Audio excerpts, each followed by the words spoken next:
Our scripture today comes from Romans chapter 12, verse 9, and it reads this way out of the King James Version. Let love be without dissimulation. Abhor that which is evil, cleave to that which is good. I'd like to talk briefly from the title, the topic, the thought, whatever you like to call it, the reset. The reset.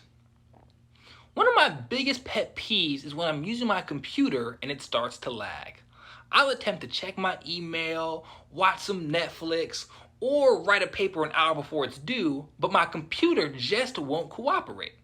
The tabs will take forever to open, the words I'm typing won't show up on the screen, the videos will constantly buffer, and it works my nerves. I'm not the most tech-savvy person, so I often can't figure out what exactly is causing the issues. However, what I've discovered through these experiences is that the most effective way to work through the problem is to reset the computer so the needed corrections, adjustments, and changes within the system can be made. And just as I would look at my computer screen and see that things needed to be different in order for it to work properly, some of us feel the same when we consider recent events.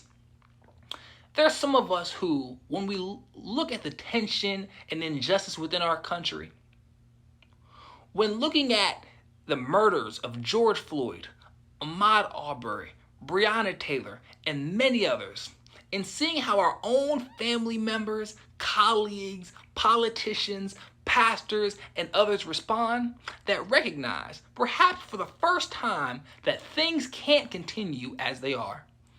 There are some listening to the sound of my voice that know our nation, churches, communities, and perhaps even our own mindsets need to be reset.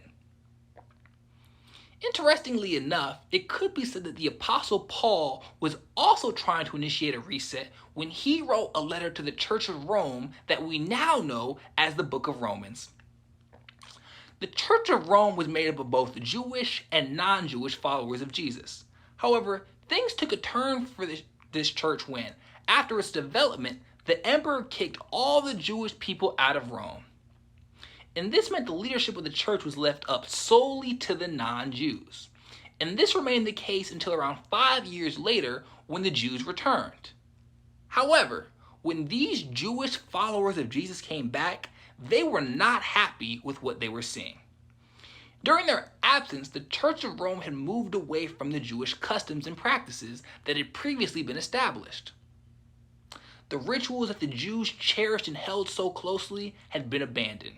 And this sparked a great deal of animosity as it led to disagreement on how this whole following Jesus thing really worked. There were a lot of lingering questions about what the right steps forward were, and what perspectives were seen as right in the eyes of God.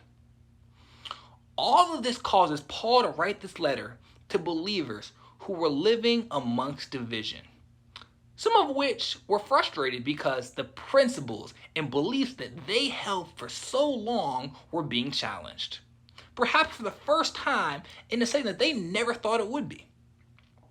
Some of which were alarmed because the people within their community had an approach and a way of expression that didn't seem reasonable. Some of which were likely frustrated as they saw tension and strife arise that they didn't expect or even understand. And in our verse for today, Paul gives principles that would be key for the Church of Rome and for us today to follow in order to lay a new foundation and strive towards establishing unity. In doing this, Paul starts off by talking about love.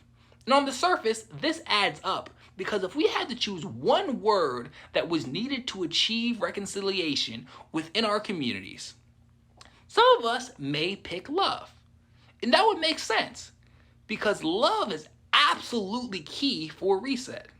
It takes love to aid the oppressed. It takes love to educate the ignorant. It takes love to lay a better foundation for the next generation. However, Paul doesn't stop there. He tells us that love has to be without dissimulation. What that means is that we need an authentic expression. That the love we show through words and actions has to come from a sincere place. It can't be rooted in wanting to ease our guilt, or trying to follow the trends, or desiring to be seen in a particular light. To make the most significant progress, the motive and objective of every action we take must be to open a door for God to shine His light on all of our efforts. The verse then says that we have to abhor that which is evil. Paul, in his instruction for how to have an effective reset, calls us not only to have an authentic form of expression, but also to stand in opposition to evil. Paul knew that righteousness never tolerates wickedness, that being a true disciple of Christ requires being disturbed when we see injustice. This means that to be spiritually aligned with God's will for our reset, we have to actively resist wrongdoing whenever we encounter it.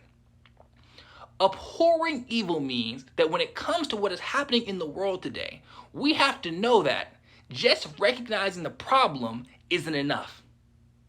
Feeling sad about what's taking place isn't enough. Being colorblind isn't enough. Not being racist isn't enough. Wishing we could all just get along isn't enough. No. It means realizing that silence is violence. It takes understanding that we have to respond to injustice and not just react to it. And all of this requires us to walk in the truth that if we don't stand against evil, we become an accomplice to it. Paul ends the verse by telling us to cleave to that which is good. While this seems straightforward, applying this can actually be quite difficult. With the social, political, and spiritual climate the way it is, figuring out which viewpoint or side is right can be complicated. With so much media, so many voices, and so many events transpiring so fast, knowing what exactly good looks like can be hard. Especially when we're just beginning to discover how deep these issues run.